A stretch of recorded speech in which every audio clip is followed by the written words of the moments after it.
13 जानेवारी मंगळवार भोगी. भोगी नाही केली तरीही चालेल, पण या झाडाला नक्की स्पर्श करा. शत्रू तुमच्यासमोर लोटांगण घालेल. 24 तासात घरातील इडापिडा, नजरबाधा, वाईट भोग संपेल. श्री स्वामी समर्थ. नमस्कार मंडळी, तुमचे माझ्या YouTube चॅनलवर स्वागत आहे. आजचा दिवस तुम्हाला खूप छान, सुखाचा आणि आनंदाचा जावो हीच मी स्वामींच्या चरणी प्रार्थना करते आणि आज या नवीन व्हिडिओला सुरुवात करते. येत्या 13 जानेवारीला म्हणजेच मंगळवारी भोगी साजरा होणार आहे.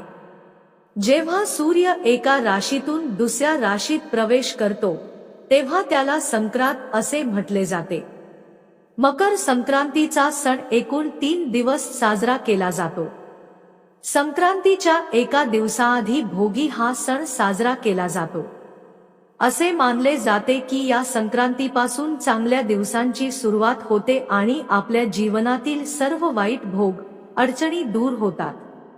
धार्मिक मान्यतेनुसार हा दिवस इतका शुभ मानला जातो की या दिवशी स्वर्गाचे दारे उघडतात. म्हणून या दिवशी केलेले पुण्यदान इतर दिवसांच्या तुलनेत अधिक फलदायी ठरते आणि मकर संक्रांतीला जास्तीत जास्त दान केले जाते. धार्मिक दृष्टिकोनातून हा दिवस अतिशय महत्त्वाचा असल्यामुळे या दिवशी काही प्रभावी उपाय आणि सेवा देखील केल्या जातात. आज या व्हिडिओमध्ये मी तुम्हाला एक अतिशय प्रभावी उपाय सांगणार आहे. मंगळवारी भोगीच्या दिवशी तुम्ही भोगी साजरी केली किंवा नाही केली तरी चालेल, पण झाडाला नक्की स्पर्श करावे. या झाडाला स्पर्श केल्याने कोणताही शत्रू तुमच्यासमोर पराभूत होईल. 7 पिढ्यांचे दारिद्र्य नष्ट होईल. कितीही कठीण इच्छा फक्त 24 तासात पूर्ण होईल आणि घरातील इडापिडा, नजर बाधा, वाईट भोग समाप्त होतील. तर अशा कोणत्या झाडाला स्पर्श करायचे आहे आणि हा उपाय कोणत्या वेळात करायचा आहे याबद्दलची संपूर्ण माहिती मी या व्हिडिओमध्ये शेअर करणार आहे. त्यामुळे हा व्हिडिओ स्किप न करता शेवटपर्यंत नक्की पहा. जर तुम्ही चॅनलवर नवीन असाल तर सबस्क्राइब करा आणि नवीन व्हिडिओ पाहण्यासाठी बेल आयकॉनही प्रेस करा.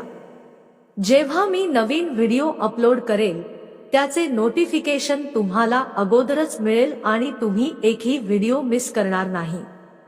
आज या व्हिडिओमध्ये मी तुम्हाला जो उपाय सांगणार आहे तो मंगळवारी भोगीच्या दिवशी करायचा आहे. सकाळपासून संध्याकाळपर्यंत जेव्हा वेळ मिळेल तेव्हा फक्त या झाडाला स्पर्श करायचा आहे. मकर संक्रांती हा सण भोगीपासून सुरू होतो. भोगीचा दिवस अतिशय महत्त्वाचा मानला जातो. या दिवशी जर आपण काही प्रभावी उपाय केले तर आपल्या आयुष्यातील सर्व वाईट भोग आणि वाईट कर्म नष्ट होतात. शास्त्रात असे सांगितले आहे की काही झाडे दैवी आणि चमत्कारी असतात. या झाडांची पूजा केल्याने आपल्याला दैवी शक्तीचा मोठा लाभ होतो. विशेष परिस्थितीत या झाडांची पूजा केल्याने श्रीमंतीचे योग जुळतात. तसेच ही झाडे घराच्या परिसरात लावल्यास कोणतीही नकारात्मक किंवा अशुभ शक्ती घरावर किंवा कुटुंबावर परिणाम करू शकत नाही. जर भोगीच्या दिवशी आपण या झाडाला स्पर्श केला तर आपल्या जीवनातील सर्व वाईट भोग आणि कर्म नष्ट होतील. तसेच आपल्या जीवनात जर एखादा शत्रू असेल आणि तो तुम्हाला वारंवार त्रास देत असेल किंवा शत्रू गुप्त असेल, त्याचे नाव तुम्हाला माहित नसेल पण तो तुमच्यावर गुप्तवार करत आहे, तुम्हाला त्रास देत आहे, किंवा असा शत्रू जो तुमच्या समोरून त्रास देत आहे आणि तुमची प्रगती थांबवलेली असेल, अशा कोणत्याही शत्रुपीडा दूर होण्यासाठी हा उपाय अतिशय प्रभावी मानला जातो. त्याचबरोबर जर तुमच्या मनात एखादी इच्छा असेल, आपल्या सर्वांच्या मनात काही ना काही इच्छा असते, अगदी माझ्यापासून ते तुमच्यापर्यंत आपल्या मनातील इच्छा पूर्ण होण्यासाठी आपण कष्टही करतो, पण कधी कधी प्रयत्न करूनही ती पूर्ण होत नाही.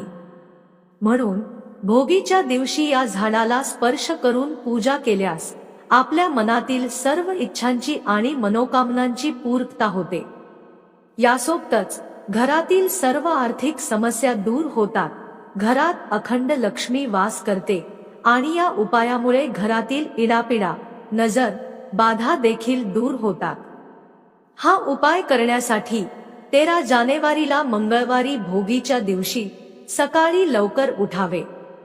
उठल्यानंतर आंघोळीच्या पाण्यात चिमूटभर हळद आणि तीळ टाकून स्नान करावे। असे स्नान केल्याने आपल्यातील नकारात्मकता आणि वाईट भोग नष्ट होतात।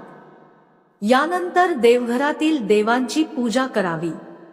या दिवशी जेव्हा देवांची पूजा केली जात आहे तेव्हा देवांना दिले जाणारे स्नान पाण्यात पांढरे तीळ टाकून करावे।